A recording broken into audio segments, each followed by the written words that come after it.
Oi galera, bom dia. Estamos aqui novamente. Eu espero que vocês se encontrem bem. Eu espero que vocês estejam se cuidando, cuidando dos seus.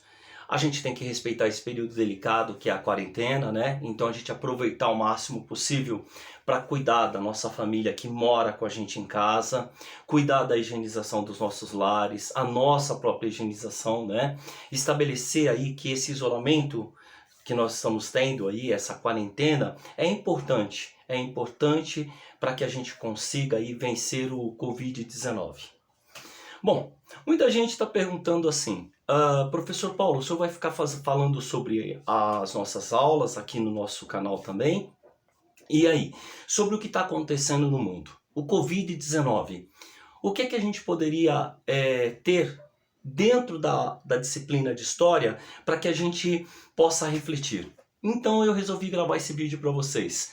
Não para falar sobre a questão da ciência, não para falar para a questão da saúde, mas para falar como ao longo do tempo, dentro do processo histórico, as pessoas e a pandemia interagiram e como foi esse processo, tá?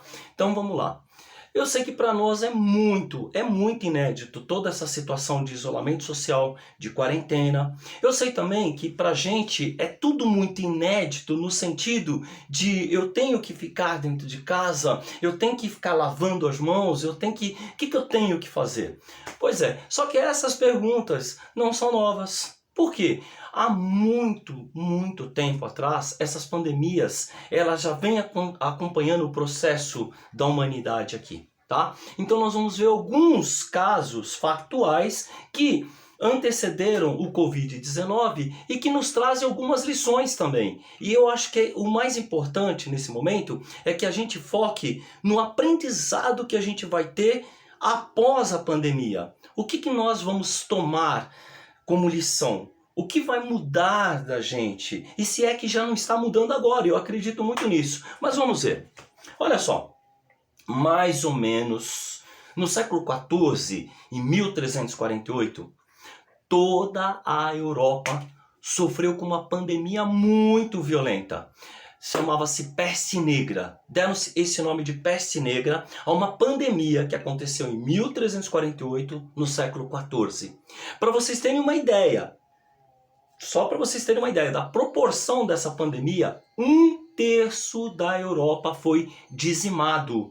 Pessoas morreram assim nas ruas, era algo assim incrível, era muito terrível. E nós não tínhamos, eles no caso, não tinham os recursos que nós temos hoje. Olha só, não tinha um sistema de saúde, não tinha a experiência em remédios, antibióticos, o que fazer com aquilo, né? Então, o que aconteceu? Essa pandemia se alastrou e foi um desastre para a humanidade. Isso aconteceu em 1348.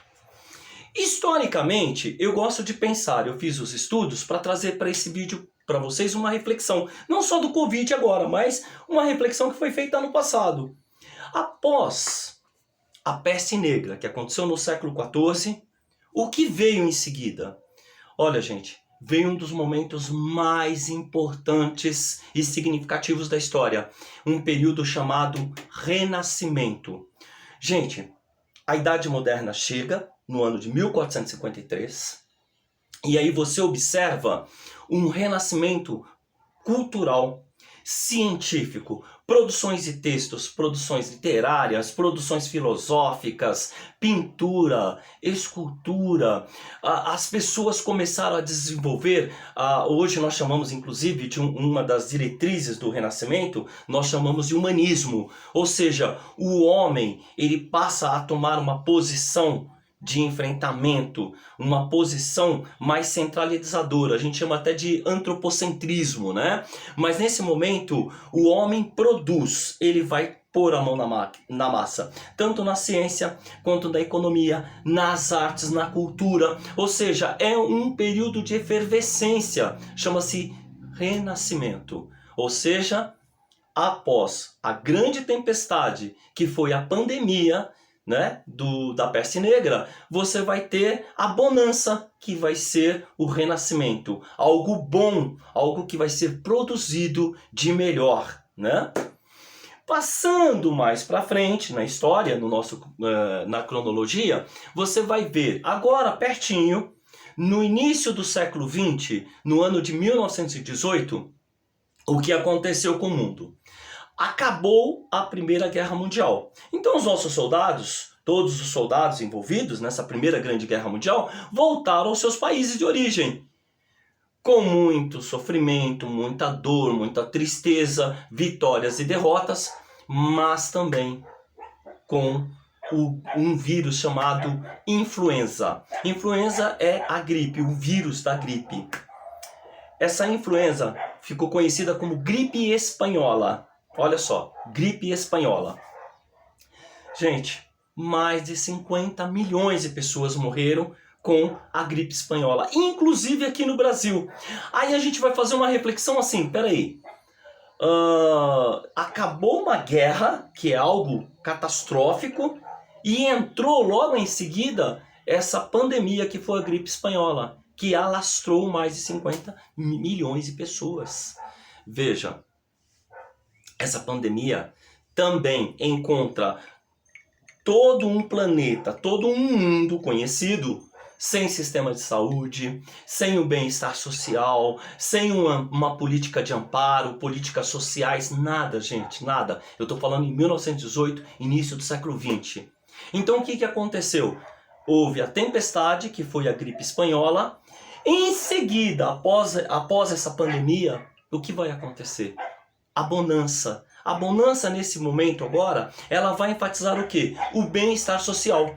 O mundo inteiro começa a se preocupar com o bem-estar social, com a necessidade da saúde pública, dos hospitais, da acessibilidade a hospitais, a medicamentos, o investimento de cientista nas áreas específicas, né, em suas áreas específicas. Gente, olha só. Então, mais uma vez, depois da tempestade, que foi a gripe espanhola, surge então o bem-estar social. Para vocês terem uma ideia, aqui no Brasil acompanhou isso, tanto a gripe espanhola chegou, como também houve uma semente plantada após esse surto todo, essa pandemia, do que? De uma agenda que gerasse mais tarde, isso vai ocorrer em 1930, o Ministério da Saúde, ou seja, uma pasta que não existia até então, né, na nossa república. Então o que acontece? Também houve uma bonança, né? Então, repetindo, após a peste negra, você vai ter o renascimento, que é um período de efervescência, tanto na ciência, na cultura, na sociedade, nas artes, né? E agora você tem a gripe espanhola, em 1918, que após essa pandemia, você tem o quê? Você tem o bem-estar social. Essa palavra entra na agenda de todos os governadores, governantes, de todos os estados, de todas as nações. Bom, chegamos ao Covid-19. E a grande questão para a história não é onde ele começou, a origem. Isso a ciência vai tratar, né? Essa parte biológica, isso é para a ciência. O que vem pertinente a nós de história? Pensarmos o seguinte: o que vai entrar na nossa agenda após a pandemia? O que nós vamos aprender? Qual a lição que nós vamos tirar disso tudo? Eu posso me antever, me adiantar, e eu tenho uma expectativa muito grande que na nossa agenda a gente vai olhar diferente para o planeta. Eu acho que o olhar diferente para o planeta vai ser o grande aprendizado que nós temos. Sim, porque já estamos vendo aí nas mídias a questão da poluição que já baixou, já estamos vendo a questão dos rios, do ar. Então, pera um pouquinho. Eu acho que se o homem agora prestar atenção nos efeitos da quarentena, do isolamento social, o que vai acontecer? Como aprendizado, que o planeta está numa UTI, mas que está em nossas mãos amenizar, diminuir, melhorar essa relação homem e natureza. Eu acredito, eu não vou dizer eu acho, eu acredito muito que o grande aprendizado dessa pandemia está em renovar o nosso olhar, eu diria assim, em fazer uma releitura do homem com o planeta, do homem com a natureza. O que podemos fazer na questão da sustentabilidade, no meio ambiente, na questão dos poluentes, de fertilizantes, em toda essa produção econômica que nós temos necessidade, porque vivemos uma sociedade capitalista, mas que podem ser devidamente contidas, podem ser com proporções menores, ela pode ser amenizada. Eu acho que a gente vai ter que aprender um caminho do meio para que não se tenha uma perda, um prejuízo econômico, porque as pessoas precisam viver, mas que a saúde do planeta esteja acima de tudo. O planeta respirando, nós vamos estar respirando. Eu acho que essa é a grande lição, né? Olhar para o planeta, perceber o quanto ele está pedindo socorro, que está no SOS, e a gente tem usado de forma desregrada. Eu acho que dá para a gente mudar isso. Eu acredito muito nisso. Que a nossa agenda vai sim enfatizar a nossa relação com o planeta. E isso vai mudar. Eu até acredito que já está mudando. Eu estou vendo muitos gestos aí na mídia de solidariedade. Isso já é um primeiro passo para o homem, né? Porque até então a gente estava numa sociedade muito egocêntrica. E eu acho que agora a gente está começando a entender o mundo, a fazer uma nova leitura desse mundo. E quem sabe, nessa leitura, o planeta seja a prioridade para nós e para a nossa existência.